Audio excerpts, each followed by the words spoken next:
Hi, everyone, and welcome to Ask Christa, the place where you can ask questions about how to work through business challenges and workplace issues.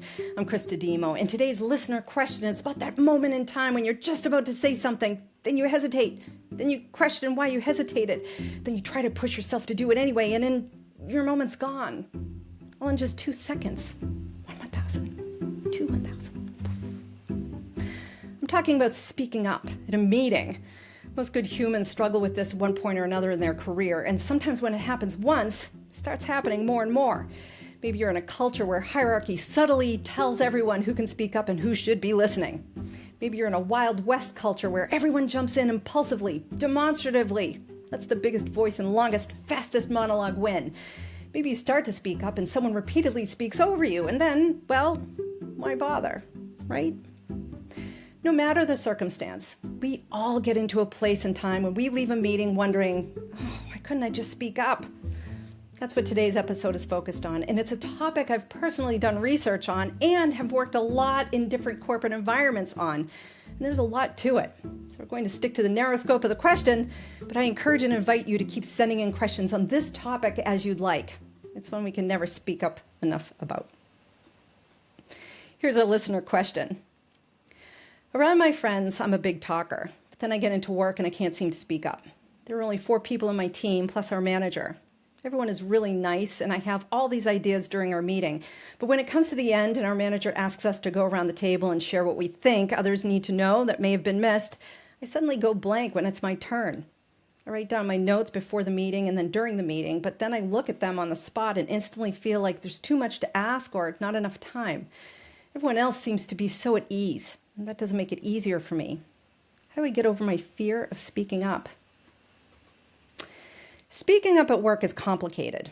Speaking up as a good human ranges from feeling intimidated to a fear of being criticized in public or even in private.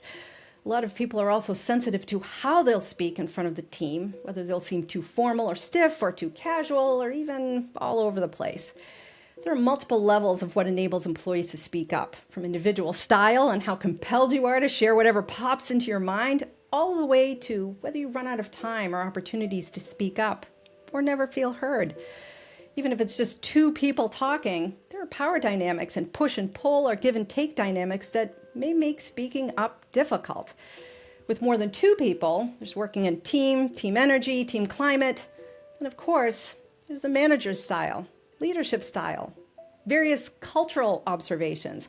All of that are just a few of the hundreds of factors that influence whether someone speaks up or not, especially at work. I formally study strategies that lead to improved organizational performance, and I've been sitting in organizations doing that for decades. Speaking up is a deep area of my research, and it's so little understood in a work environment. So I'm here to say that speaking up at work is usually harder than most care to admit, for everyone. From our listeners' perspective, it sounds like they may be getting tripped up in the same way so many of us do. That moment's breath or quick second just before our listeners speak, something zaps the speaking up part. So that's what I'm going to focus on this episode. Then, as always, I'll offer additional resources so you can all learn more at your pace. So speaking up, for starters, we need to cut ourselves some slack, at least on the inside. Let's ease up on this expectation that we're supposed to naturally know how to speak up and be comfortable with it. It's just not how speaking up works, especially if you're self-aware, aware of your surroundings, and are sensitive to the environment.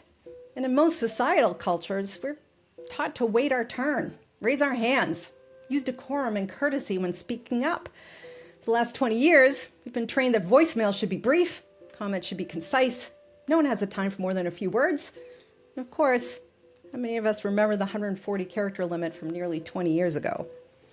When we have so many inputs putting constraints on rules on our outputs, it's no wonder so many of us freeze just before we speak and pass on speaking at all. In the case of our listener, they maybe have 20 or 40 minutes to take in a lot of information during a meeting, synthesize it so it aligns with the work they're doing, then report out or ask questions related to any perceived gaps. Not everyone works that fast, and I'm not sure we always need to. But we also have jobs to do, and some of the demands on us to be concise and brief is from instances when others have not been able to be concise or brief, and that's not good either. You don't want a rambling, speaking up situation. Now, there are a few things you can do to take the bite out of speaking up and feel a bit more at ease. Let's talk about that. First, If you relate to our listener in that just as you need to speak up or ask to speak up, you freeze, or maybe you halt and freeze and for a few seconds, and then you do speak, but you're rattled so much that you get a hot flash as you're speaking, then have all kinds of inner chatter in your brain as you're speaking. Oh no, what am I saying? Did any of that make sense? Am I rambling now? What am I talking about? Oh no, what was I talking about? As you're speaking. If you've experienced that inner chatter, you're not alone. A lot of people go through that. I go through that. And I'm a professional communicator who delivers keynotes, various talks, facilitates big strategic sessions, answers tough questions in the moment and on the fly with a room full of strangers. I hear the inner chatter. This is not an easy skill. So talk to your manager. Talk about your experience at that part of the meeting and see if you can both work on different techniques that might help you, just between you and your manager. For example, maybe you go first so that part of the meeting is out of the way for you. You get the right amount of practice in, you speak up, then you listen and watch others as you all go around the room. Or maybe you're the last person who goes. You can see how others speak up and share, and you can take from their styles and maybe feel more at ease because you've already listened to everyone else. Maybe you and your manager decide that you're able to opt out of speaking in meetings and instead use one-on-one time with your team members while you work on feeling more at ease with speaking up. There are different ways you can manage how and when you speak up in a meeting when you know it's part of the meeting. If you don't feel this is something you can go to your manager with, then who can you go to? Maybe a peer. Do you have someone on the team you trust where you can ask for their help? If you know you aren't comfortable with speaking up first, maybe you can let someone on the team know your dilemma, and you can ask, hey, if our manager calls on me first to give my update, can you interject and go instead? Just ask, oh, would it be okay if I just went to get this part out of the way? It'd really be helpful. Keep in mind that kind of tactic might only work once, but sometimes it helps to have someone in the room who's supporting you. But if you do have a supportive manager, there will be ways you can work together to ease you into speaking up. And it doesn't always have to happen in the room, at the meeting, on demand. We live in the 21st century. There are other ways you can share status. Now, all of this is short-term fixes because the other important part is learning the skill to speak up. And yes, it's a skill. And that's why it can be so disconcerting to speak up, because if you haven't yet found the right style and way for you to feel comfortable doing it, it's not going to feel comfortable. Our listener has already begun using a few techniques that help. Come prepared with notes, take notes while you're there, gather your thoughts. But there are other things you can do too. For starters, as you know, the time for speaking up is coming. Take a slow, deep breaths and do some stretches in and around your neck and shoulders. It can be subtle. You don't have to do a big, huge stretch. But I talk about this a lot. One of the easiest ways to relieve stress is to stretch the area where it gathers in your neck and your shoulders and breathe. Next, choose 1 or 2 words to start with. That's it.